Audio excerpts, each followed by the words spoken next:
Hi, I'm Patrick Tuttle, the real estate guy with Legacy Real Estate Services with FAQ Friday for today. It is February the 19th, 2021, and today we've got a question from Martha about how realtors determine value on a home.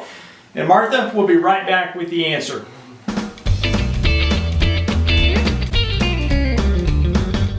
Alright, so I'm back, and today's question comes from Martha, and Martha asks, how do realtors determine how much a home is worth? And Martha, that is a fantastic question, and the truth is that there are numerous ways that we determine value, but the number one way to determine value is what a real buyer is willing to pay with cash. Okay, now that's the number one way to do it, because if somebody's actually reaching into their pocket and pulling out cash, figuratively speaking of course, and what they're willing to pay for a home in the market at that moment compared to the other properties that are on the market, that's what the value of the property is. Now, we usually do what's called a comparative market analysis prior to getting to that point, and that's where the variations can occur.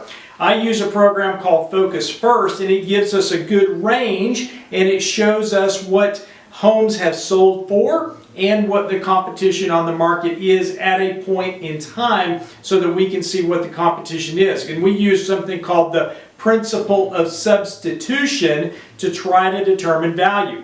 Because no two homes are alike. The locations are different, because you can have one floor plan on a corner lot, and then you can have the same floor plan on a cul-de-sac a couple of streets over, or you might have the same floor plan on a standard rectangular lot a couple of streets over from there. So we do our best to determine these values, but the best thing is a real buyer in the marketplace at that moment. Again, with cash, that's the best one. But most of our buyers here in El Paso are going to purchase with a mortgage. Probably 95% of the buyers are going to purchase with a mortgage. And then we have to look at what an appraiser will reinforce on the value. Now, the appraisers are going to use a formula in which they're going to look at the square footage of the home, the location of the home, and the amenities in the home, and try to combine all these things together compared to actual sales, not stuff that's on the market, not the Zestimate on Zillow, not the estimate that's on Realtor.com, but actual closed sales in which people have paid money either on a loan or via cash.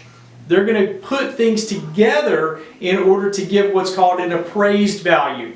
And in today's market, we're seeing that appraisal values are not keeping up with the market.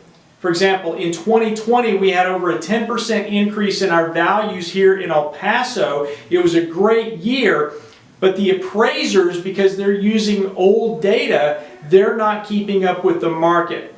Now, if you, Martha, or anybody else has a specific question about a specific home, I'd be happy to do a market analysis for you to be able to show you how we can determine the value of what we can ask for in the perfect world scenario of a cash buyer that can close quickly, and potentially what a mortgage buyer would pay with an appraisal. You can reach me at area code 915-588-1850. That's my cell number. You can text me on that number as well, or you can shoot me an email, patrick@patricktuttle.com. And Martha, I hope that answers your question. And if there's anybody else out there that has questions for me here on FAQ Friday, please shoot me a line. Drop me a line here on YouTube or Facebook or LinkedIn, wherever you're seeing this, Twitter, Instagram. There's so many places these days.